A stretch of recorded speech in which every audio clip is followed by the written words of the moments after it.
Okay guys, meron akong isi-service dito na DC error. Ayan guys, oh, flashing sa screen, DC error, no.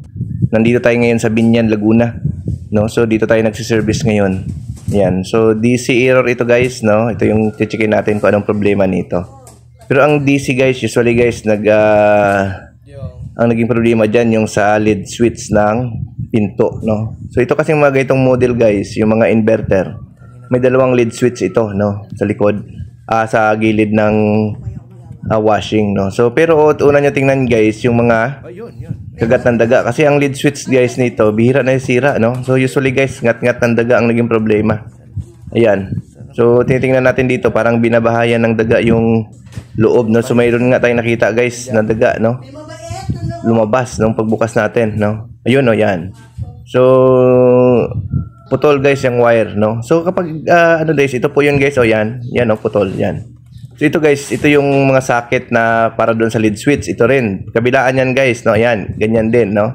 Doon sa left and right yan, dalawa yan, no. So yun lagi ang checkin niyo yan guys kapag nag-DC error, no. So ang pag-check niyan guys, continuity lang habang naka-close yung pinto, no. So ayan ang ginawa lang natin guys, dinugtong natin yung wiring, no, kasi nginat-ngat ng daga. Basta pag nag-DC error yan guys, usually yan 99% guys ngat-ngat ng daga yung problema ng washing machine, no, kapag sa mga ganitong model. Kasi matibay guys yung lead switch ng mga ganitong model na washing machine, bihira na sisira ito. Usually guys kagat talaga ng daga ang naging dahilan kung bakit nagkaroon ng DC error, no.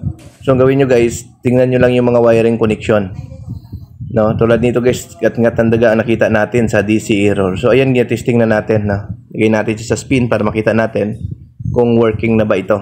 Ayan.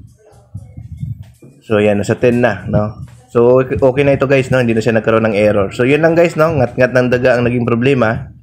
Kaya ayan.